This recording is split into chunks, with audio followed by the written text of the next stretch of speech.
Hello and welcome to another one of my Football Manager 2015 videos. Today what we're going to do is just have a look at a counter-attacking tactic. If you've watched my other videos, you've seen that I've given a general overview of how tactics work, how player instructions work, etc, etc. So people seem to want to see a lot of tactics videos, so I thought I'd do one giving you an example of a tactic that you maybe you'd like to try, maybe tweak a bit for yourself, see how it goes, etc, etc. So I thought I'd start with a counter-attacking tactic because I quite like them myself. So the first thing I'm going to do is, this is using the Schalke team that I'm currently using in my Let's Play video, by the way, which is why I've got Carlos Fierro up front for them.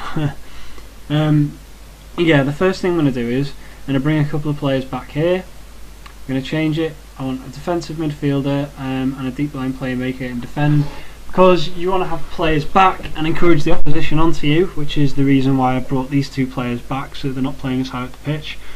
I want to change the mentality to counter for obvious reasons, and you shouldn't need me to explain that to you, so if you don't know why I did that, then you're watching the wrong video.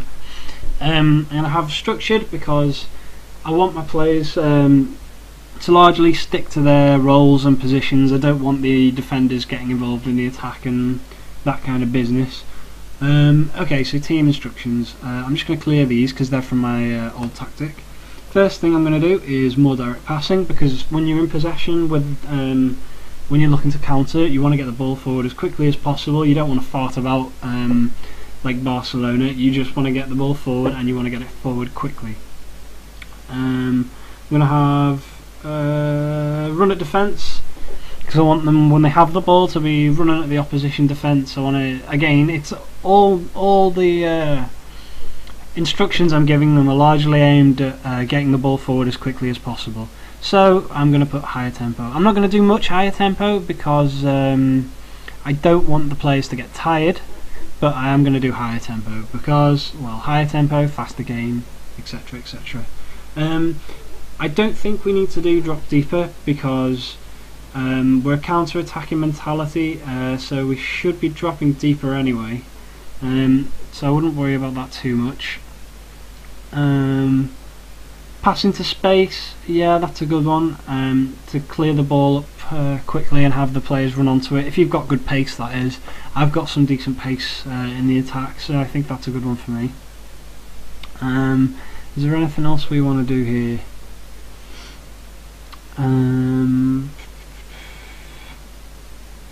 think for the most part that is what I want to do. I mean, when you come up against different kinds of opposition, then you can do exploit the flanks, etc, etc, but personally, as a general rule, I don't like to use these for every single game. I like to mix and match. So if I'm playing a team that isn't using wingers and only has fullbacks, then I'll do exploit the flanks so we can overload them on the flanks, etc.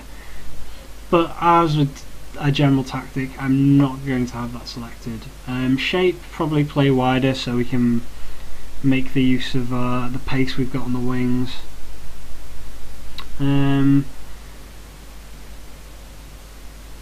I'm just debating whether to actually add drop deeper or not. I guess we can use drop deeper. I'm not sure that you need to with the counter, because as you can see here, the aim is to keep men behind the ball, etc, etc. But yeah, whatever. You know what, actually, for the purpose of this video, I am going to do exploit the flanks, because one of the best ways to use a counter-attacking tactic is to have pacey wingers on your team exploiting the space that was left by the opposition fullbacks pushing forward. So yeah, I'm going to go with exploit the flanks. It's not always necessary, it just depends who you're playing against. But yeah, for the sake of this video, we're going to go for it. So I'll just give you another look at this actually. This, for me, is the main meat of the tactic. This is the most important stuff done. Now, I might do whipped crosses depending on what kind of centre forward I'm playing. If it's someone good in the air, then maybe I'll do, I don't know, float crosses or whatever. Not float crosses, sorry, whipped crosses. Yeah, you don't really want to do float crosses on a counter-attacking tactic, I don't think. maybe pump ball into the box. But you know, whatever. That's getting too much into style of play. That depends on your forward players and all kinds of stuff. So yeah, just ignore that for now. I'm just rambling a little bit. But let's have a look at the centre forward. Personally, I would play with a trequartista. I always have trouble pronouncing that. That player basically just sits forward and doesn't do a whole lot of defending. But if you're counter-attacking, I think it's a good idea to have a skilled player up there just waiting for when you do actually counter-attack. As I was saying before, I like to have 2 midfielders sitting deep. I would probably have the attacking midfielder here on support. What else have we got? I'd say maybe more direct passes, maybe dribble more.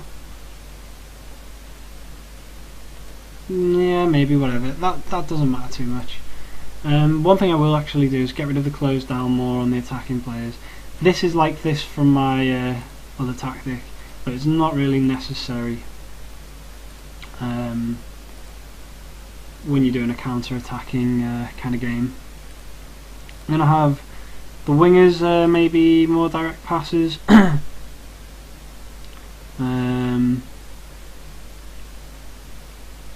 Do we want to sit wider? That's up to you, depends on what kind of wingers you've got. Again, maybe more direct passes. I'm not actually going to do too much to the players. I don't want to mess with them too much, because I think the overall team instructions that we've got are quite good. Maybe fewer risky passes from the defensive midfielder. We want him to just win it back aggressively and distribute it to the more creative players that are going to make things happen. Tempted to have move into channels maybe, because that can pull players out of position, which is useful when you're counter-attacking.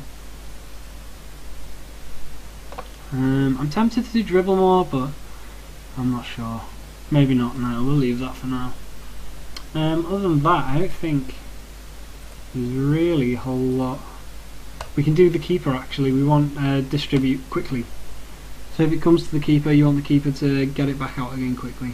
How you want to do that, whether you want to kick or throw or whatever, just depends on your own keeper.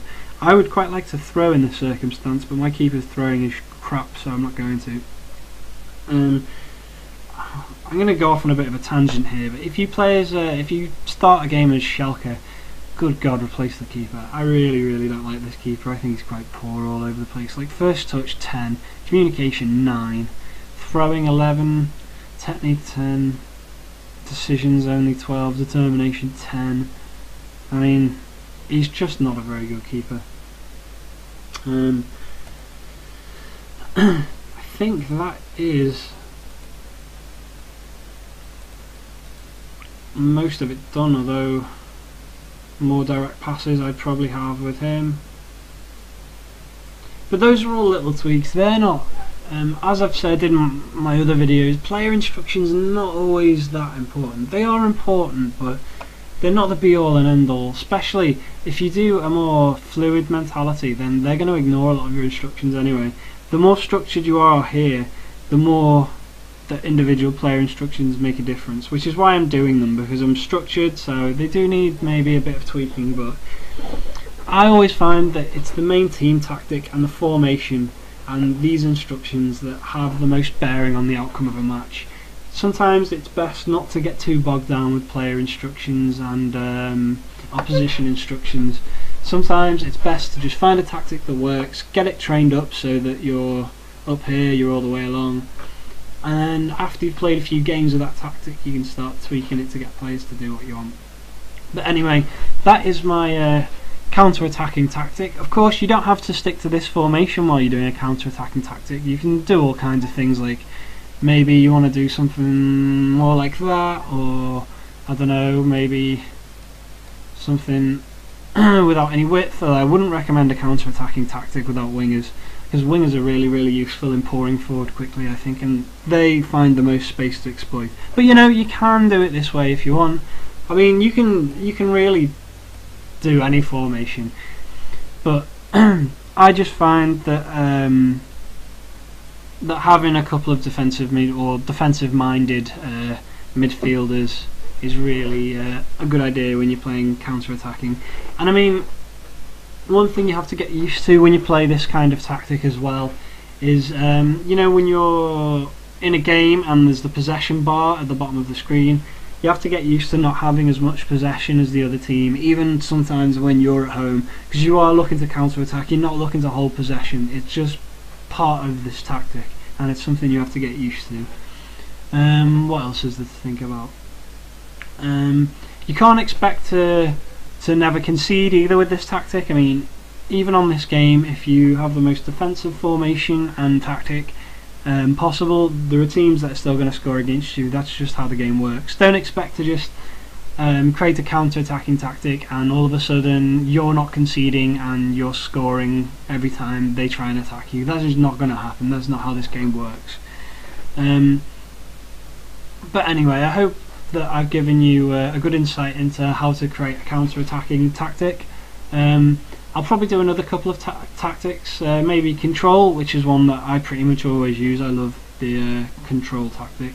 And maybe some direct tactics, maybe a tactic using a target man, etc. I'll give you another look at how a couple of other tactics work. But I hope this has been of some use to you, and if you like the the idea of this tactic, then why not try it out yourself, tweak it a bit, give it a go. Maybe in the comments post what happened, if you liked it or not, you know, whatever. But in the meantime, anyway, I'll see you around.